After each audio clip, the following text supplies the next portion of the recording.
संरक्षक सलामती के वाक्य चलून मदद तक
माननीय सभासदों, महामहिम राष्ट्रपति जी,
माननीय संसद सदस्यगण, संसद की इस बैठक को संबोधित करते हुए मुझे हार्दिक प्रसन्नता हो रही है।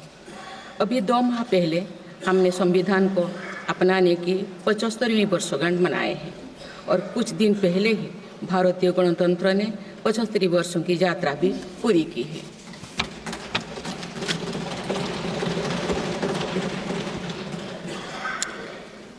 ये अवसर लोकतंत्र की जननी के रूप में भारत के गौरव को नई ऊंचाई देगा।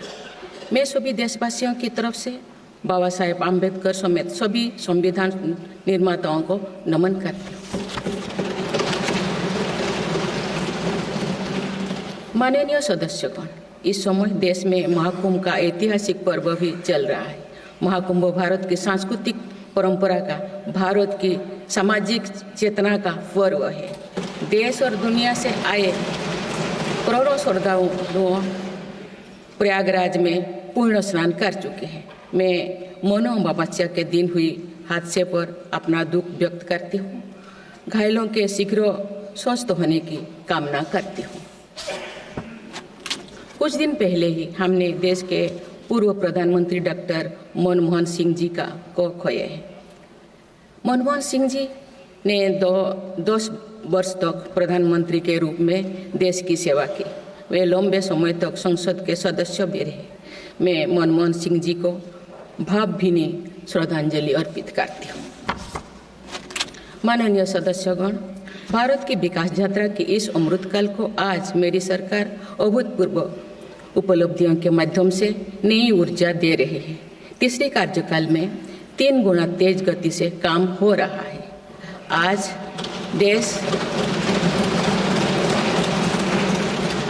देश बड़े निर्णयों और नीतियों को असाधारण गति से लागू होते देख रहा है और इन निर्णयों में देश की गरीब, मध्यम वर्ग, युवा, महिलाओं, किसानों को सर्वोच्च प्राथमिकता मिली।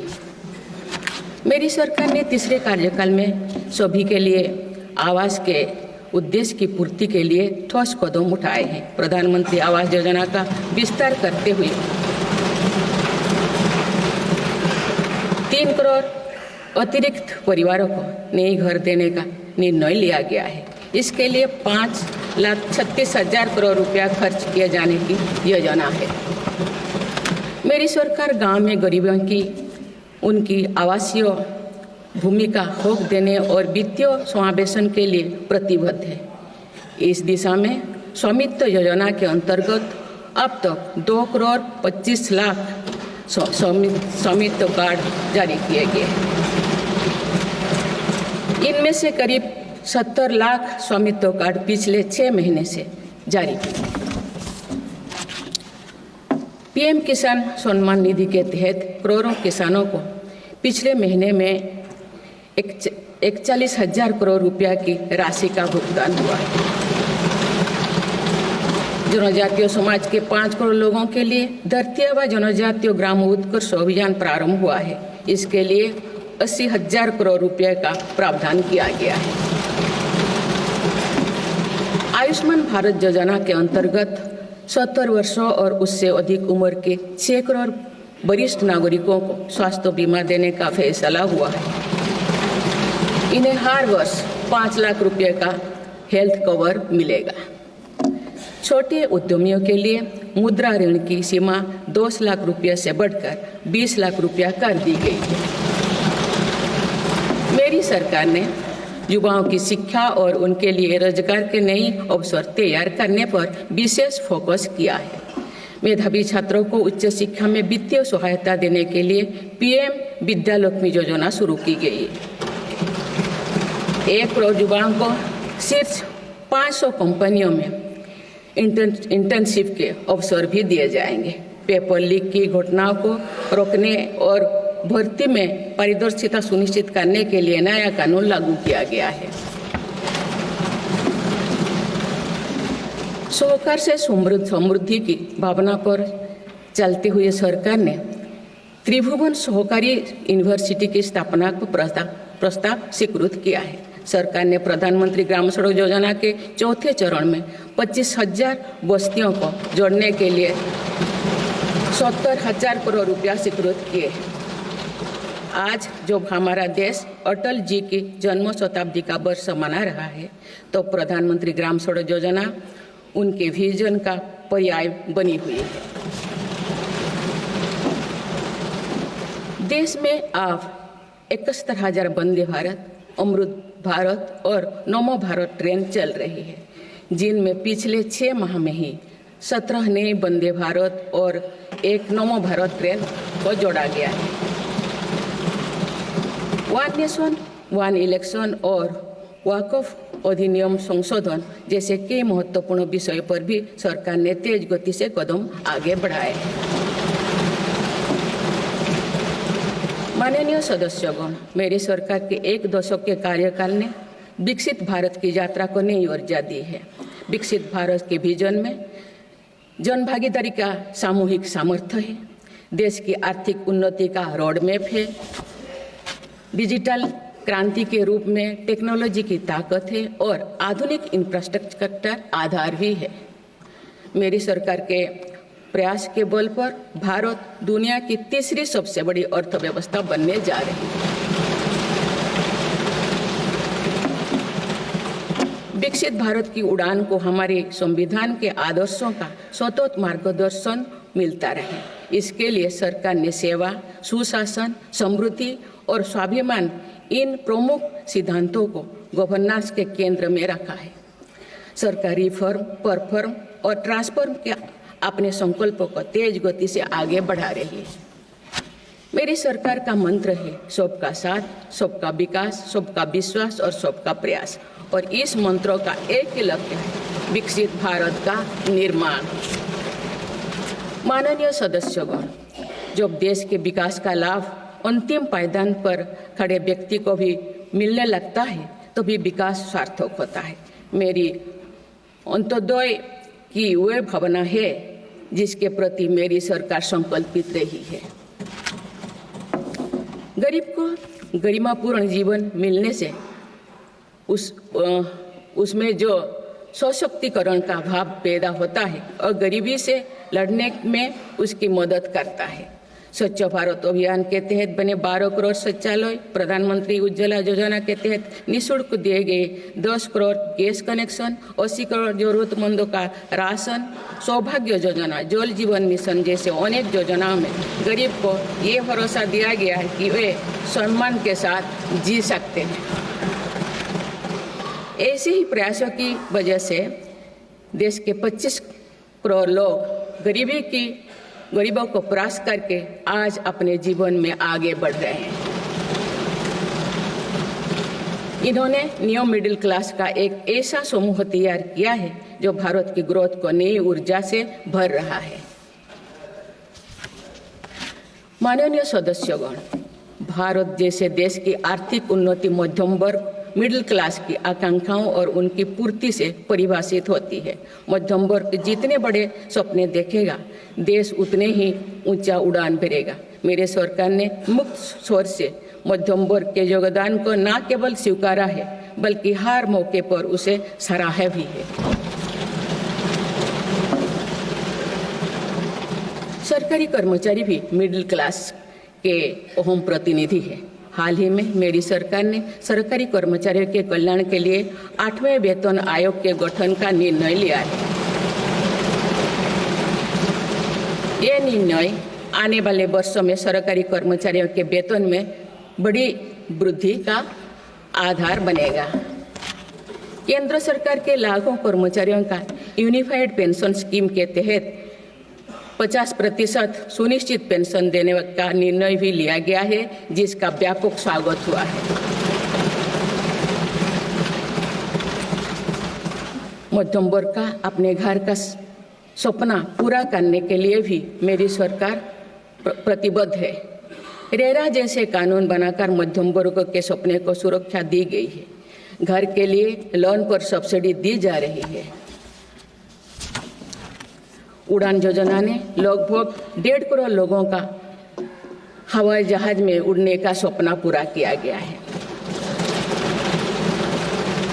जन औषधि केंद्रों में 80% रियायती दरों पर मिल रही दवाओं से देशवासियों की 30,000 करोड़ रुपये से ज़्यादा बचे हैं।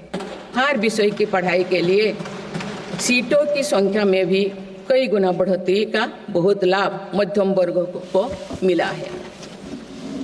राष्ट्र निर्माण में करदाता के योगदान को मेरी सरकार ने सम्मान देते हुए टैक्स से जुड़े मसलों को आसान किया है।